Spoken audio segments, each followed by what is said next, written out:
All right, man. I got the legend, Mr. Tony Terry, R&B icon. Obviously, you recently turned 61, so happy belated birthday. And how's 61 treating you? Man, you ain't have to do all that. I'm sorry. Yeah, I'm just kidding. I'm just kidding. Yeah, actually, I feel good. I feel good. Because now that I am 61, it doesn't seem so bad. But when I was like 21, 61 was old. Man, I remember we were, 16, 17. We was like, oh, the old people over there, and they were in their 40s. Now I'm in my 40s. Yeah, I'm like, wait right. a minute. Exactly. And see, 60-year-olds looked old when we were younger. Yes. But, I don't think I look like a traditional 60-year-old. I pride myself on that. I think, just staying fit and, continuing to learn and evolve and grow, all of that plays a part in, how you feel and how you look, actually. I was going to ask you that, man. You obviously stay in great shape. I feel like rappers and other genres, rock and roll stars, they don't have as much pressure on them to look a certain way. R&B guys seem to have to stay in some kind of semblance of shape. Is that something that's part of your thought process?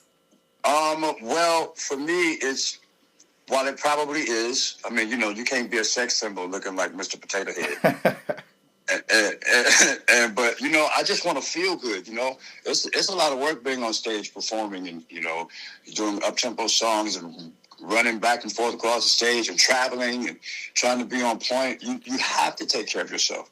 And I remember when I was a kid and my father had a pot belly. And I used to declare that I'm never going to have one of those. And my father would be like, well, wait until you become my age. You're going to have one. And I just wouldn't. So, from probably my mid-20s, I started working out. And it was really inspired because I never wanted to have a pot belly. That's fun. You fighting the cause, though, man, and it's working. So that's what's up. You have also embarked on this Luther Vandross tribute, man. How has his voice inspired you as a singer? Luther, in my opinion, his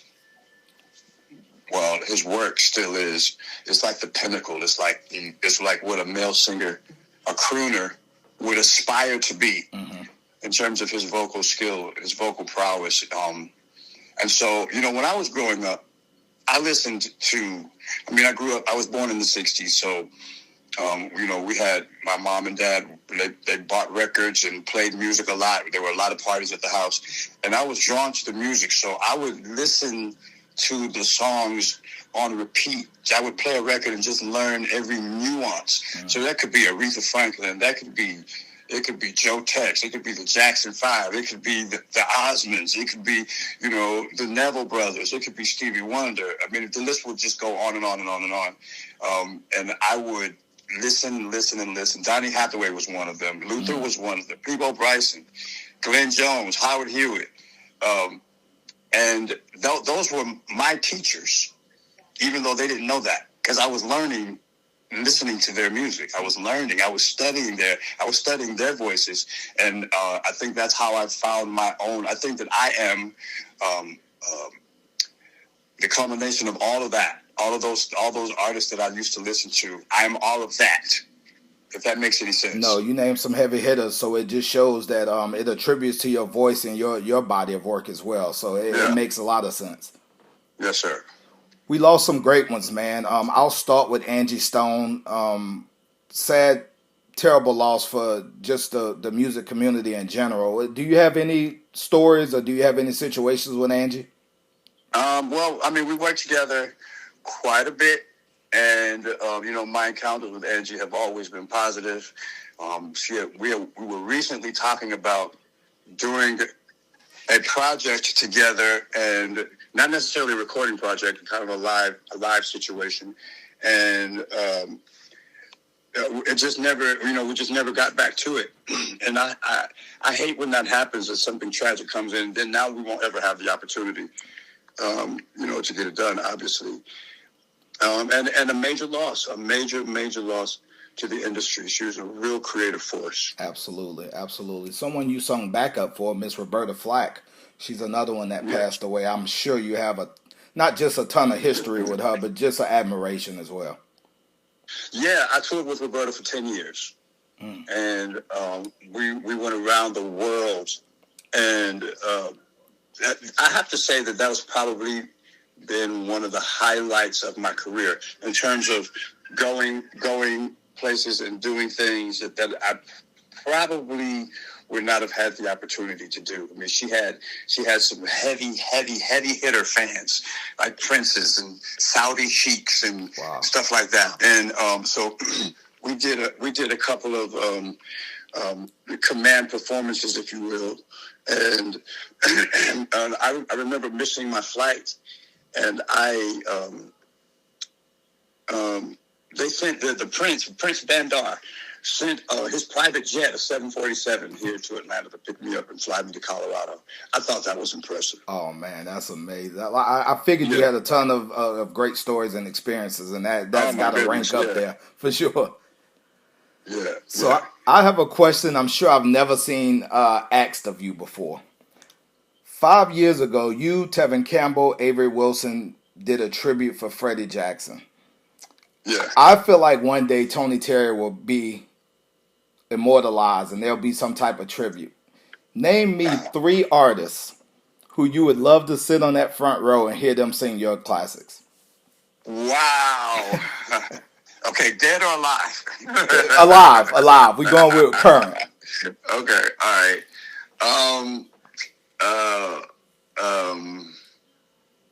Golly. Now that you asked me that question, okay, I like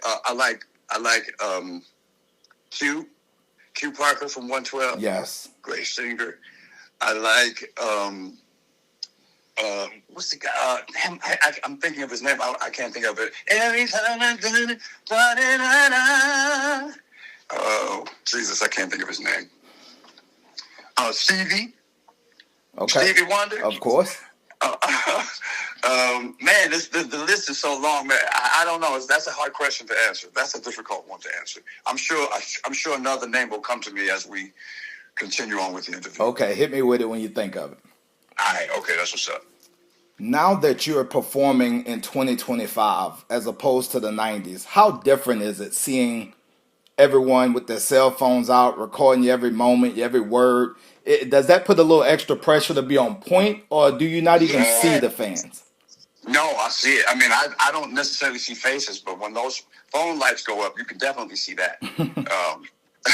And to be honest, I wish that didn't happen. I wish people didn't record because it's an intellectual property, and once someone records it, they can do anything with it, and it takes away from my ability to capitalize or monetize that performance. We probably still can monetize it, but I think that when people record it, it kind of reduces its value. That's a great point. And which is why a lot of artists don't allow recording, especially the comedians. They actually take your phone when you come into the audience. Yeah. Yeah, I think Dave Chappelle, I don't know if he started it, but I know he's a stickler for that. Yeah, absolutely. The cool thing about the internet is we see a lot of stories and they resurface or they be told for the first time. I remember hearing the first time you discussed Nita Baker doing so much for With You. Could you just kind of give that story again? I know you've told it a ton, but I love that story. Yeah, I was. It was during the time when I was signed to Epic Records, and they were still trying to figure me out as an artist because I was signed. They had Michael Jackson at the time and Luther at the time, and I'm the up and coming soloist, and I didn't even have a real clue as to what it was that I was going to be doing in terms of my musical style. I hadn't figured it out yet. So my first album, if you've ever heard it, it's kind of all over the place. Bubblegum pop, grown up pop, R&B. It was all over the place because we didn't know. And so it was like, we'll see what sticks. And what stuck was the go-go stuff, She's Fly and Lovey-Dovey and Forever Yours. And so then we kind of started having some sense of the direction. And by the time the second album came along and I had more creative control or at least I thought I did. I mean, it was going down the way I wanted it, or it wasn't going down, or my voice would be sore. I suddenly would have a sore throat. I don't feel like singing. My throat is bothering me, unless we were doing what I wanted to do. And so I recorded the album, finished it, and the first single had been released, which was Head Over Heels off the second album. Mm-hmm. And then it was time to choose the second single. Well, I had chosen With You, and the label didn't think that it was a good song at all. Like, so much so that they actually called me in for a meeting to tell me that they thought I remember the president at the time, Dave Glue was his name. He was like, Tony, I think only Stevie Wonder could do a song like this and get away with it. It's just so corny and syrupy. And I just really wasn't trying to hear it. I wasn't trying to hear it at all. And because I stood my ground, they released the single as they planned to do, but they did it without any, back in the day, you would see, the record that was coming from one of your favorite artists. It would say release date in June or June, whatever, but they did no pre-roll for my record. They did no video. And so also back in the day, radio was serviced with vinyl. They had their local promotions people that would go to radio every week with whatever the new product was from the label. So my label sent my record out as a blank label, a plain white label, which I think that they thought would make the program directors pass it by. Mm-hmm. But I think that it made them more curious. They got the stack of records from Epic, and one of them has a blank label on it. What is that? And so With You started to happen in spite of them. It just started moving. It started getting played. And then I was walking into my manager's office one day, and the phone was ringing, and our receptionist, I guess it stepped away, but I answered the phone, and it was Anita Baker. I didn't know her at the time. And I didn't believe that I was talking to her. I thought it was a joke. I really did it. And when the check came, though, I knew at that point it was real. She sent me a check for $50,000, and she told me to shoot the video for With You. And my question to her was, how do I pay you back? I mean, why? And she said, listen, you pay me back by becoming a star. That's what you do. Well, payment sent. Payment sent. Yeah. Do you feel like Miss Baker get a bad rap, Miss Terry? Say that again? Do you feel like Miss Baker get a bad rap? I think that any woman who is in control of her situation gets a bad rap because, they want what they want, and they want it the way they want it. I remember Phyllis Hyman, if you remember Phyllis Hyman. Of course. She was one of those artists that was also in control, and she had a bad reputation. But she would, she's setting up for a show. She got her walkie-talkie. She talking to her crew. She telling them what she want, how she want it. And people, they kind of push back on that kind of authority from a woman. That makes a lot of sense. And I believe that that's why she might have caught a bad rap. But, and then people have their bad days and good days. She could have been caught on a bad day and something happened, or she might have said something. You can't. But overall, her body of work speaks for itself. You know what I mean? Undeniable. Definitely undeniable. Yeah. Before I let you go. Artists can be eccentric, too. Artists can be eccentric. They can be a little off-center, and you kind of have to make accommodation for that, I think. Do you think that's because you guys are so much in your creative process sometimes? Do you think that's why? Like, your mind is always thinking of art? Well, I mean, some of them are just actually crazy. Facts. But I think that people, typically, people who are creatives, it's been said that sometimes those people seek the adoration of others. You know what I'm saying? Yeah. So, they do things to get people's attention. And we know some artists that are like that. We know some performers that are like that.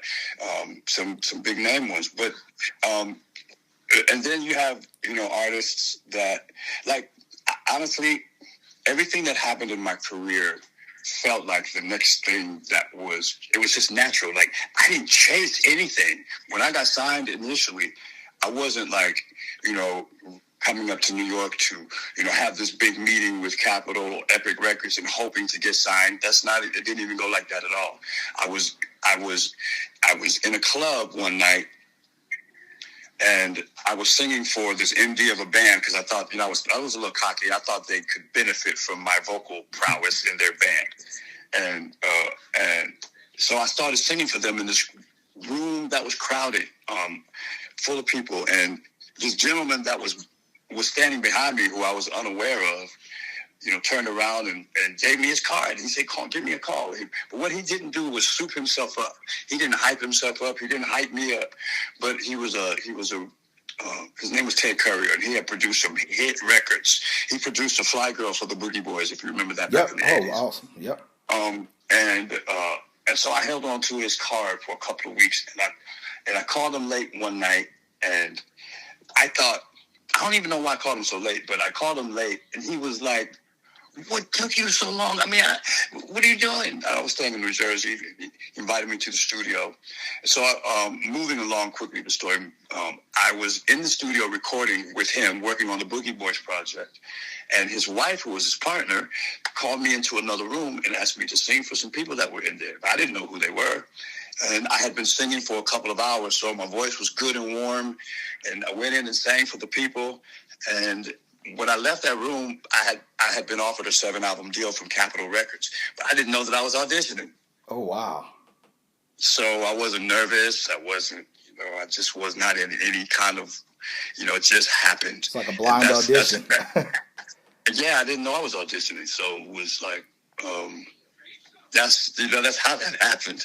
And so when Anita Baker came along and did that whole thing, interestingly, after she sent the money and we shot the video and the record blew up, the label, the label president and vice president was, we would do interviews, or I would see a quote from them, and they would say like, "Oh, we knew we had a brilliant artist. This record is brilliant." And I'd be like, "What? Of course, y'all didn't want me to do this record."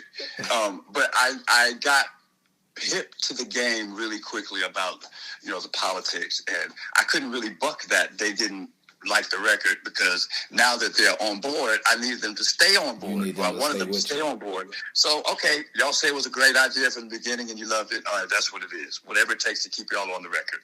Let's do that. Great old hindsight paid off for them. Yeah, right, right.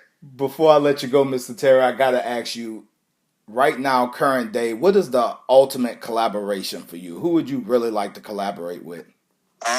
I'd like to do something with Jasmine Sullivan. I love her. I think she's an absolute beast. In terms of vocally right now, Zeus, my dog is tearing up a paint roller. I'm talking about eating it for lunch. Jasmine Sullivan would be it. That would be awesome, man. She would be it. That would be awesome. I need one more name for the previous question. I'm going to let you get. Dang on, what's the boy's name? Eric Benet. Eric Benet. That's what it is. That's what's up. I call it. You don't have to print the boy's name. Hey man, that's an honor no matter how you get it to be in your list. Yes, sir. Man, Mr. Terry, it's always an honor to speak to you, brother. I'm so glad to see you still getting on that stage doing your thing. And as always, I hope this is the first of many, bro. Yes, sir. Thank you, brother. Thank you, man. Have a great evening. You too, man. All right, man.